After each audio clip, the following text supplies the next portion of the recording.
Bien-aimés dans le Seigneur, je vous salue dans le nom de Jésus-Christ et je bénis le nom de l'Éternel pour ce don précieux de la vie qu'il t'a renouvelé, qu'il m'a renouvelé ce matin. Que le nom de l'Éternel soit sanctifié, que le nom de l'Éternel soit béni, que le nom de l'Éternel soit exalté et célébré dans nos vies. Alors bien-aimés, ce matin, je viens partager avec toi sur le livre de Genèse à partir de... Le livre de Genèse, chapitre 3, à partir du premier verset au verset 24. Et ce qui nous intéresse, c'est beaucoup plus le verset 9 au verset 13. Alors, que dit le verset 9 à 13 ? Nous lisons de la part de l'Éternel. Je t'invite à faire comme moi. Alors, nous lisons, l'Éternel Dieu appela Adam et lui dit, « Où es-tu » Et Adam répondit, « J'ai entendu ta voix dans le jardin, et j'ai craint parce que je suis nu, et je me suis caché. » Et Dieu dit, « Qui t'a montré que tu es nu ? As-tu mangé de l'arbre dont je t'avais ordonné de ne pas manger ?» Et Adam répondit, « Mais la femme que tu as mise à mes côtés, elle m'en a donné, et j'en ai mangé. » Et Dieu dit à la femme, « Pourquoi tu fais cela ?» Et la femme répondit, « Le serpent m'a séduite et j'en ai mangé. » Alléluia, bien-aimés. Dans cette histoire, nous nous rendons compte que Dieu, après avoir placé l'homme dans le jardin, pour entretenir le jardin, Dieu descendait chaque soir pour inspecter le travail abattu par l'homme. Et par après, il se rendait dans la demeure, j'imagine, d'Adam, afin de s'entretenir avec Adam. Alors il est arrivé ce jour-là, Dieu, après avoir parcouru le jardin pour constater le travail que Adam avait abattu, par la suite, il s'est rendu dans la demeure d'Adam. Mais lorsqu'il arrive, il se rend compte que non, Adam n'était pas. Alors il pose la question, « Où es-tu » Et Adam répondit, « Mais j'ai entendu ta voix dans le jardin, mais je me suis caché. Pourquoi ? Parce que je suis nu. » Mais Dieu dit, « Mais Adam, qui t'a appris que tu es nu ? As-tu mangé du fruit dont je t'avais défendu ?» Adam qui répond, « Oui, Seigneur, mais la femme que tu as mise à mes côtés m'en a donné, j'en ai mangé. » Et la femme par la suite dit, « Non, mais c'est pas moi, mais c'est le serpent qui m'a séduite et j'en ai mangé. » Alléluia. Bien-aimé,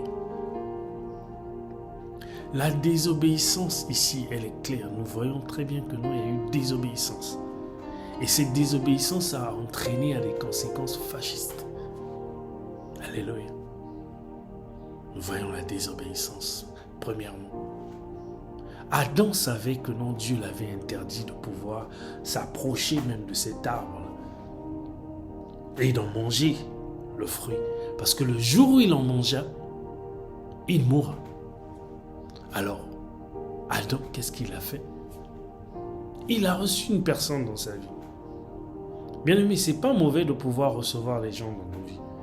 C'est pas mauvais aussi de se faire accompagner. C'est pas mauvais aussi de se faire aider. Mais le grand problème, c'est de savoir à qui tu te confies. Quelle est cette personne-là qui vient t'apporter son aide ? Quelle est cette personne-là qui est censée t'accompagner ? Quelle est cette personne-là que toi tu dois écouter ? Ce jour-là, Adam n'était plus seul. Et c'était aussi à Adam d'expliquer la conduite à tenir dans le jardin. Pourquoi ? Parce que lorsque Dieu a confié les charges, Ève n'était pas. Ève est venue pour pouvoir l'aider parce que l'affaiblissant, le besoin se faisait ressentir. Alors il fallait que Adam puisse être accompagné. Pourquoi ? Parce qu'il se sentait seul. Alors c'est comme ça que notre Dieu a formé la femme en tirant la femme de la côte d'Adam. Mais c'était à Adam de pouvoir expliquer à Ève une fois que Ève, voilà les limites. Adam n'a pas mis ses limites. Et c'est ce qui fait que la femme s'est retrouvée de l'autre côté de la frontière. Et lorsque Adam sort de sa zone de confort pour aller vers l'interdit, mais c'est une forme de désobéissance. Qui t'a demandé d'aller là-bas? Est-ce que l'endroit où tu te trouves aujourd'hui, mon frère, ma soeur, c'est Dieu qui t'a demandé d'aller là-bas? Est-ce que tu as pris le soin de poser la question au Seigneur, de savoir, Seigneur, est-ce que le déplacement que je suis en train d'effectuer avec Monsieur X ou Madame X ou le frère X ou l'ami X est conformément à tes recommandations dans ma vie? Et lorsque tu te trouves de l'autre côté et que les difficultés se présentent et que tu tombes malade, que tu puisses... Et à ce moment-là, on se met à accuser. Vous remarquez ici, Dieu pose la question à Adam de savoir, mais qui t'a montré que tu es nu?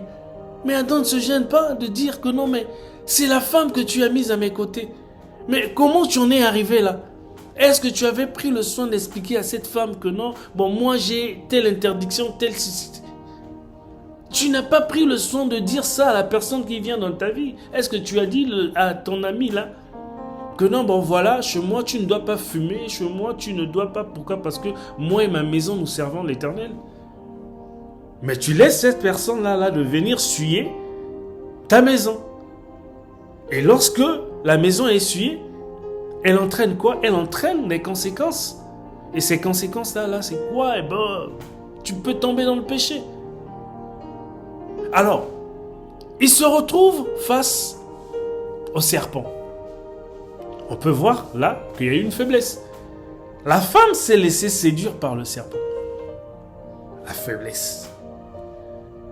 Ici, le serpent, si tu veux, on peut l'illustrer comme étant le plaisir de ce monde. L'homme est faible devant les plaisirs de ce monde. L'homme est faible devant le matériel ou bien devant tous les présents qu'on peut lui présenter. Mais il y a un problème. En dehors de la faiblesse, nous pouvons voir aussi le manque de discipline.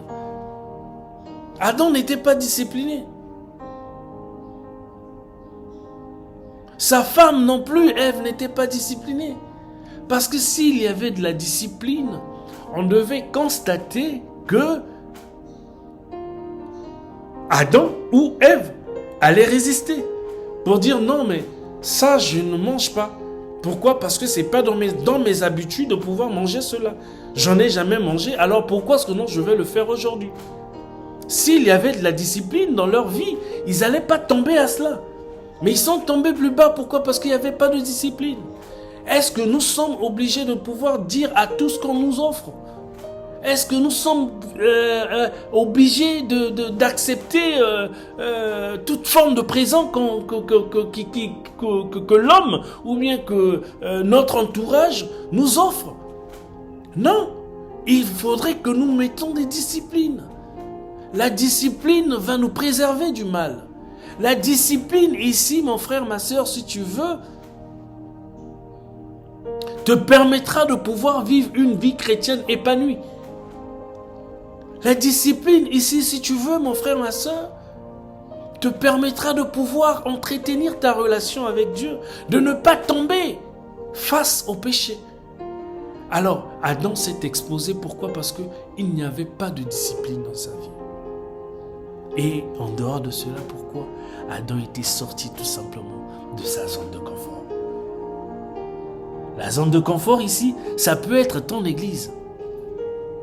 Aujourd'hui, pour un comportement X, tu veux sortir de ton église, de ta zone de confort, là où Dieu t'attend, là où Dieu te voit, là où Dieu te visite, pour aller vers les séducteurs. Mais est-ce que c'est là-bas que Dieu t'attend? Est-ce que c'est là-bas que Dieu t'a demandé d'y aller? Alors mon frère, ma soeur, s'il te plaît,